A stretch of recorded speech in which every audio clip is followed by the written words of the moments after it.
Les vraies voix Sud Radio, le grand débat du jour. Le ministre de l'Intérieur Bruno Retailleau a fait savoir qu'il allait porter plainte contre la députée LFI Gabrielle Catala qui a déclaré qu'il y a un racisme généralisé dans les rangs de la police. Le ministre considère ces accusations comme diffamatoires et inacceptables. Il affirme engager cette action au nom de tous les policiers de France pour défendre l'honneur des forces de l'ordre. Gabrielle Catala a rapidement réagi, estimant que cette plainte n'aboutira pas. Elle dénonce une tentative de pression politique par voie judiciaire.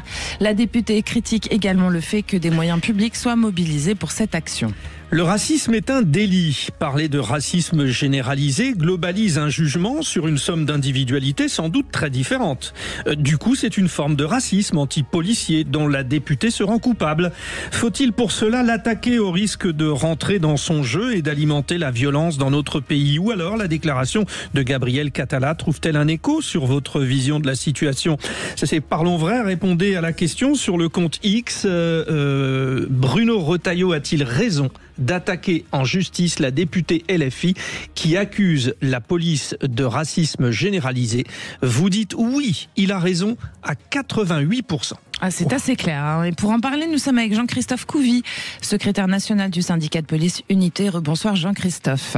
Rebonsoir. Alors Jean-Christophe, juste avant la coupure, vous avez commencé à nous expliquer que utiliser la justice pour répondre à des propos de ce genre, que ce soit des propos d'ailleurs a priori d'élus ou pas, vous pensez que c'est nécessaire et que c'est obligatoire, qu'il faut défendre en fait l'honneur des policiers.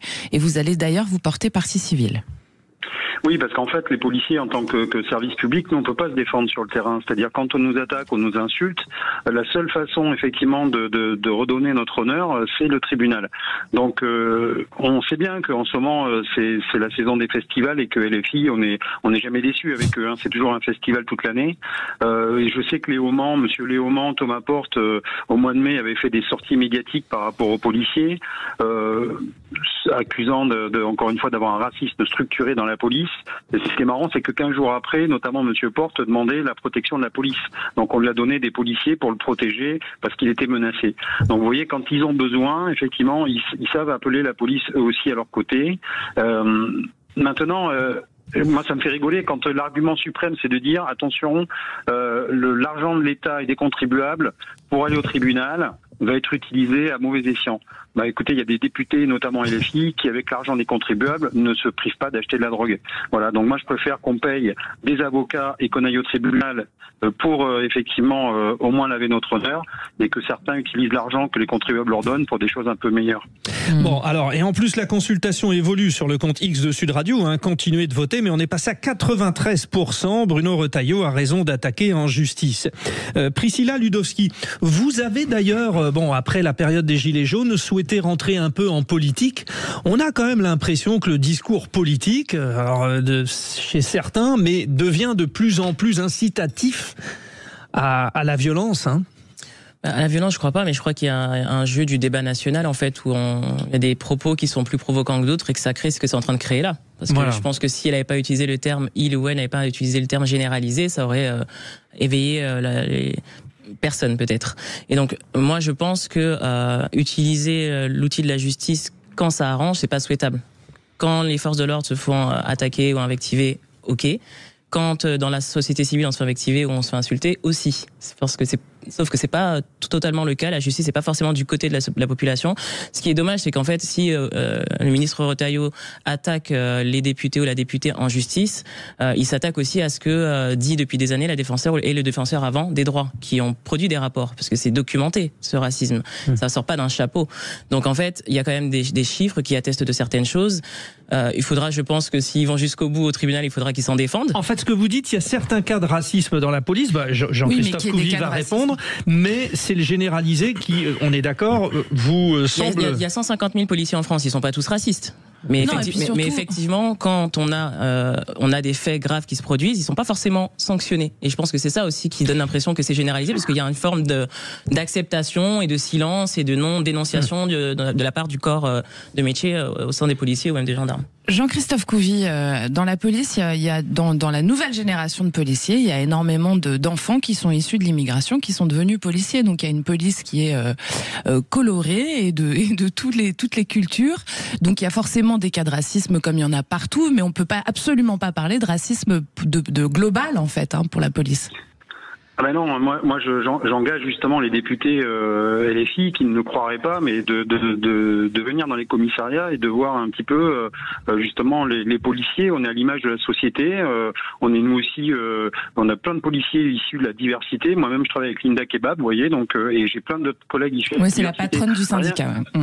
Voilà, rien qu'au bureau national, j'ai Abdoulaye Kanté qui est un ami aussi et qui se fait insulter souvent sur les réseaux sociaux. Non mais il se fait insulter sur les réseaux sociaux de nègre de service. Excusez-moi, mais en tant que policier, moi ça me choque. Et là, j'aimerais bien que des fois que SOS Racisme aussi vienne un peu s'enquérir des collègues et de savoir de mes collègues et de savoir ce qu'ils pensent et de pouvoir aussi déposer plainte contre ceux qui les injurient. Après, vous savez, le rapport des défenseurs des droits, moi je l'ai regardé aussi. Alors c'est que du déclaratif, c'est-à-dire c'est un sondage téléphonique sur 5000 personnes, donc il n'y a aucune statistique officielle, c'est juste du déclaratif par téléphone. Donc en fait, à la fin, vous pouvez dire qu'effectivement, il y a un sentiment qui est exprimé, mais pas forcément une réalité. Et là-dessus, c'est quand même une réalité. Je suis pas d'accord. C'est une réalité parce que vous l'avez peut-être vécu une fois dans votre vie. Non, c'est pas que je l'ai vécu une fois dans ma vie, c'est qu'il y a eu aussi, la France a été condamnée par la Cour européenne des droits de l'homme pour le contrôle au faciès généralisé sur les personnes maghrébines, arabes et noires. C'est documenté. Ça a été documenté aussi au Parlement européen. Donc c'est pas une.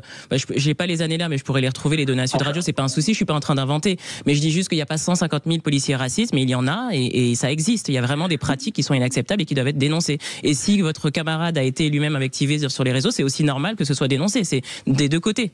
C'est pas l'un contre l'autre, c'est partout, il faut que ce soit éradiqué le racisme. Bien sûr, sauf que c'est souvent un sens unique et c'est que nous, on ne nous donne pas notre place non plus en tant que policier insulté justement de pouvoir se défendre. Alors vous savez, je ne nie pas qu'il peut y avoir du racisme dans la police, mais vous savez qu'on est le corps le plus inspecté et le plus surveillé de la fonction publique. Et quand nos collègues se font choper, j'allais dire, parce que le racisme c'est pas une opinion, c'est un délit, je peux vous dire qu'ils passent en conseil de discipline, ils sont sévèrement punis. Alors quand on nous dit que c'est pas vrai, qu'ils ne sont pas punis, etc., je peux vous dire, venez voir un petit peu les conseils de discipline et vous allez voir que les policiers, effectivement, je crois que c'est plus de la moitié des conseils de discipline ne sont que des policiers. Donc en fait, non, on fait le ménage, on a une police aujourd'hui, effectivement, qui est multiculturelle, qui a l'image de notre société. Et les brebis galeuses, quand il y en aura et quand il y en a, effectivement, elles sont écartées. Mais vous savez, c'est un peu facile aussi de sortir, j'allais dire, voilà, des pseudo-vérités en disant, les policiers sont racistes. Il faut savoir que quand on fait des contrôles d'identité, on utilise toujours le contrôle d'identité en fonction de la loi. Et c'est la loi qui nous le permet. Alors après, effectivement, on travaille aussi dans des milieux très criminogènes. Et donc, je ne fais pas de raccourcis. Mais il se peut aussi que dans les endroits criminogènes, ou quand on est à la recherche d'individus qui ressemblent à des auteurs, mais effectivement, on fait des contrôles d'identité. Alors, René Chiche, qui n'a pas encore parlé. Absolument. Ouais. Alors, il est évident qu'il doit y avoir des cas de racisme dans la police, comme il y en a malheureusement dans tous les corps de métier. Il y en a dans le journalisme, il y en a dans la charcuterie, il y en a dans l'édition littéraire, il y a partout des cas de racisme, c'est pas le problème. Mais moi, je voudrais répondre à la question précise que vous posez. Est-ce que Bruno Retailleau a bien fait de poser Moi, je vais Très bonne transition, c'est vers là où on allait.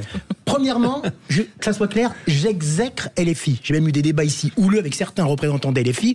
J'exècre LFI. Je soutiens totalement la police, mon cher Jean-Christophe Couvi, parce que c'est un corps qui est essentiel à la cohésion sociale, à la protection des Français, à la sécurité des Français. Je trouve la déclaration de cette députée Gabrielle Catala totalement navrante et infondée. Néanmoins, et en même temps, je vais faire mon macroniste, je trouve que la démarche de Bruno Retailleau n'est pas la bonne. Je trouve qu'il remet une pièce dans le compteur, dans le jeu de cette députée Gabrielle Catala, et allez, je termine, et aussi du LFI, qui nous a habitués de toute façon à tellement d'outrance dans plein de déclarations. Je ne pense pas que ça va aller très loin, et c'est dramatique, mais je suis un peu d'accord avec Gabrielle Catala, que j'exècre, parce que je ne pense pas que la démarche de Bruno Retailleau va aller au bout juridiquement, parce que je pense que les avocats de Gabrielle Catala vont dire, écoutez, elle a dit qu'il y avait, selon elle, un climat de racisme généralisé dans la police, c'est une opinion qu'elle a, c'est une impression, certains peuvent la combattre, ce qui est mon cas, je ne pense pas qu'il y ait un racisme généralisé dans la police, même s'il peut y avoir des bavures, comme partout. Donc vous voyez, la démarche de Bruno Retailleau n'est pas la bonne, je trouve qu'il a un jeu à mon avis trop politicien, je ne sais pas ce qu'en pensera Jean-Christophe Couvi, peut-être qu'il ne pourra pas le dire parce qu'il est policier, il est en même temps syndicaliste, mais je trouve qu'il a un débat, qu'il a une démarche uniquement politicienne qui sert quand même à le placer en position par rapport au RN et à ses concurrents de droite. Bruno Retailleau, il a désigné à mi-juillet le parti LFI comme la pire menace politique aujourd'hui, qui franchit toutes les limites de ce qui est acceptable.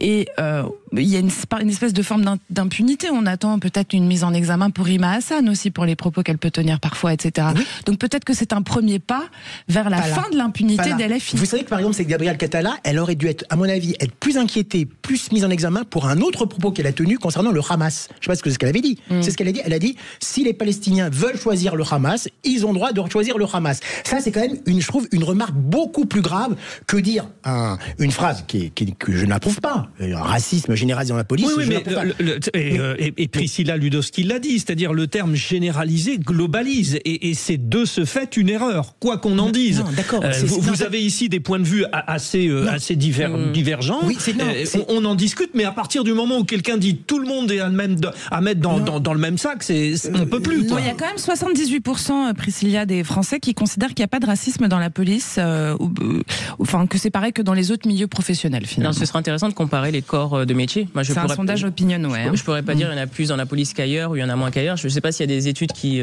ont démontré ça, mais si c'est leur impression. Bon, ils sont pas dans le corps, on n'est pas dans le corps de métier pour savoir. C'est juste quand on subit ou quand on entend des témoignages ou quand on voit des rapports d'experts qu'on se dit bon ben voilà, il y a un souci ou il y a pas un souci.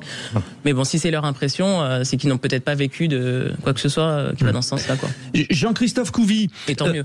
Est-ce que vous avez senti, parce que cette déclaration de Gabrielle Catala a été faite mercredi, est-ce que vous avez senti depuis sur le terrain un retour de ces propos? Est-ce que c'est palpable la portée de ce genre de propos? Mais bien sûr, parce qu'en fait entre nous on discute et en fait on confond tout et ça nous blesse profondément. Ça blesse aussi, je vous disais, les personnes qui viennent de la diversité, qui travaillent dans la police, parce que encore une fois on fait toujours des amalgames et donc on n'a pas de moyen de s'exprimer, de se défendre autrement que comme ça.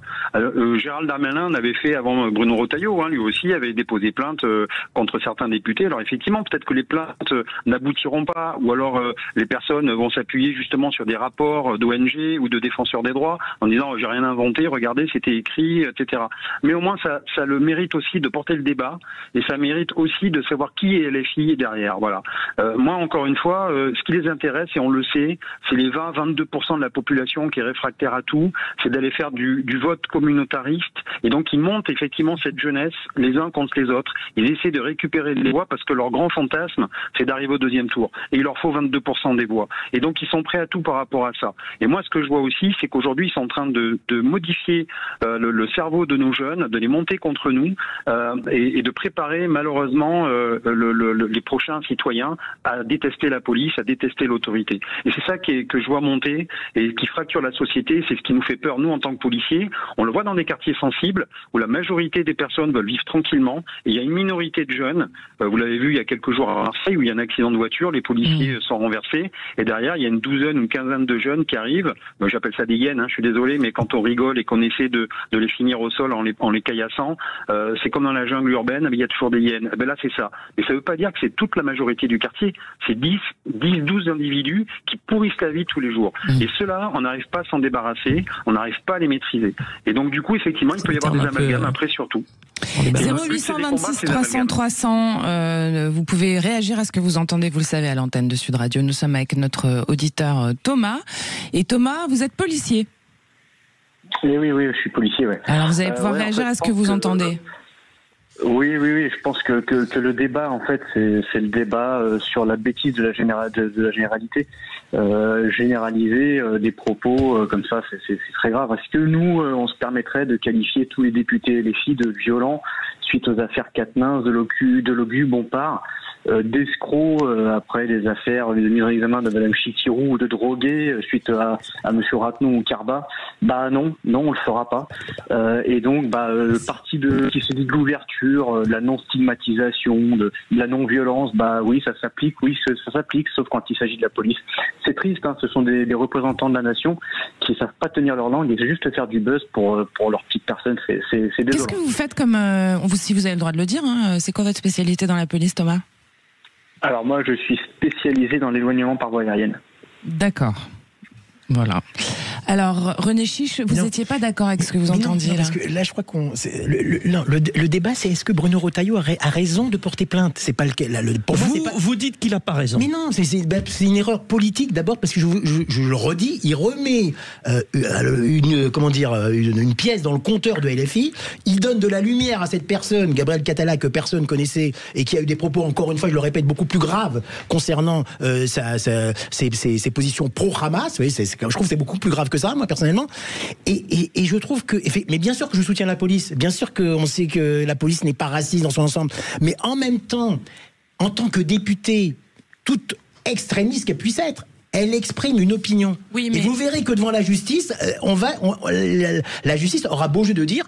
Elle exprime une opinion qui n'est peut-être pas la bonne, mais elle exprime une opinion. Priscilla Ludowski, elle exprime une opinion, mais c'est une représentante de l'État et du peuple. Donc il y a un moment donné, quand on exprime une opinion, qu'on soit LFiste d'ailleurs, ou LR, ou whatever, quel que soit le parti politique, on fait attention à ce qu'on dit, parce qu'on représente le peuple et qu'il y a un certain cadre quand même. Qu'est-ce que vous en pensez? Oui, on fait attention à ce qu'on dit ou pas. Enfin, moi je trouve que l'Assemblée nationale, c'est un peu un théâtre de plein de choses qui sont dites pour retenir l'attention. Donc je pense que la formulation, elle n'est pas innocente. Ah bah clairement pas, oui. Et donc peut-être qu'aussi elle reflète ce que d'autres personnes qui auraient voté pour LFI pensent aussi. C'est peut-être une réalité. On entend beaucoup de choses au sein de l'Assemblée nationale d'un côté et de l'autre. On n'est pas forcément d'accord en fonction de qui on soutient. Mais je pense que Bruno Retailleau, en portant plainte, il joue le jeu de ce théâtre. Voilà. Alors ça fait 2. Donc vous, Jean-Christophe Couvi, vous disiez non, il a raison. Enfin, il a raison de porter plainte. Et vous, Thomas, en tant que policier, il a raison ou pas de porter plainte, Bruno Retailleau? Selon moi, oui, parce qu'on ne peut pas laisser des propos comme ça dans les débats auprès de la population. Donc oui, maintenant, je pense qu'il s'agit d'un coup de menton du ministre Retailleau, oui. Et on verra en effet ce que la justice en pensera. Et je pense qu'en effet, il n'y aura aucune suite donnée à cette histoire. Merci beaucoup en tout cas pour cet échange fort intéressant. Oui, très intéressant. Voilà. Merci Jean-Christophe Couvi de votre témoignage aujourd'hui. Je rappelle que vous êtes secrétaire national du syndicat de police Unité. Si vous voyez Abdoulaye, vous pouvez lui faire un bisou de notre part d'ailleurs. Voilà. Je peux vous le dire, il viendra la semaine prochaine. Nous voir. C'est une vraie voix, il vient la semaine prochaine. Vous lui poserez la question et vous allez voir ce qu'il va vous répondre, parce que lui, je sais qu'il souffre beaucoup dans sa chair par rapport à tout ce qu'il reçoit comme insulte sur les réseaux sociaux. Il se fait beaucoup embêter, Abdoulaye. On pourrait parler du cyberharcèlement et de la violence sur les réseaux sociaux, c'est un vrai sujet, que ce soit pour la police ou pour d'autres, vraiment. Ça, merci en tout cas. On s'en fera un débat la semaine prochaine. Vous me dites le jour où vous venez. Le piège. Voilà. Allez, restez avec nous, chères auditrices, chers auditeurs, parce qu'on va faire joujou musicalement dans un instant. C'est le moment préféré de Frédéric Brindel. D'autant que celui-là, je l'ai préparé avec amour. Sud Radio, votre avis fait la différence. Merci à Sud Radio de pouvoir m'exprimer et pour la qualité de vos informations. Sud Radio, parlons vrai.